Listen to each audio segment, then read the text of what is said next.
பச்சரிசி மாவு எடுத்துக்கணும். எடுத்துட்டு அதில் கொஞ்சம் சால்ட் ஆட் பண்ணணும். சால்ட்டு இடியாப்பம் எப்படி பண்ணுறது? வைக்கணும் இந்த வாரம்.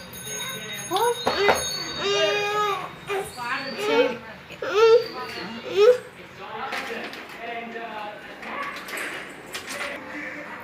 இப்போ என்ன வெந்நீர் ஹீட் பண்ணணும். நல்லா கொதிக்கணும். எவ்வளோ நிமிஷம்? நல்லா கொதிக்கணும். கொதிக்க கொதிக்க தான் மாவில் ஊற்றணும்.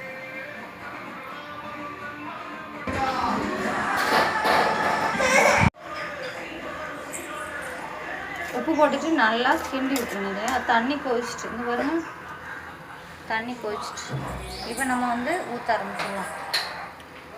இது வந்து சிம்மில் தான் எரியணும். காமி கேஸ் வந்து சிம்மில் தான் வைக்கணும். ஏன்னா கொதிச்சுட்டே இருந்தால் தான் மாவு நல்லா அவியும்.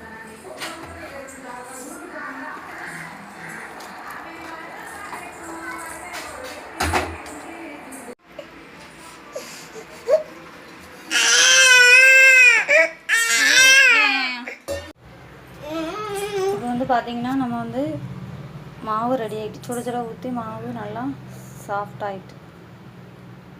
இப்போ நம்ம வந்து இடியாப்பம் அவிக்க ஆரம்பிச்சிடலாம். அதுக்கு முன்னாடி கொஞ்சோண்டு தேங்காய் எண்ணெய் மட்டும் லைட்டாக ஆட் பண்ணிக்கணும். ஸோ ஒரு ட்ராப் ஒட்டாமல் வருது. மற்றபடி எல்லா இதிலும் நல்லா விரவி எடுத்துக்கோங்க. சரியா? கையை வச்சு நல்லா விரவி எடுத்துடலாம்.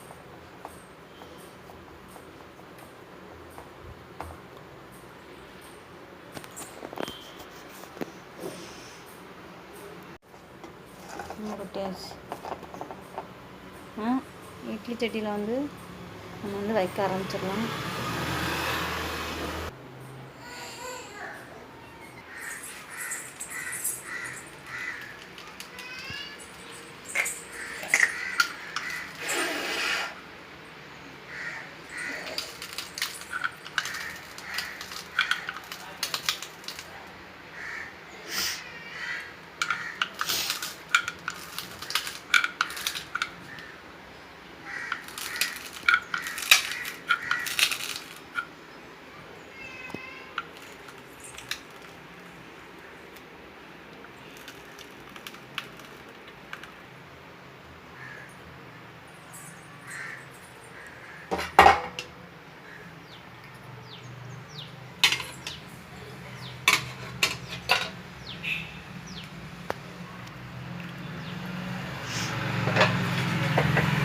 குக்கரில் வைக்கிறனால விசில் போடாமல்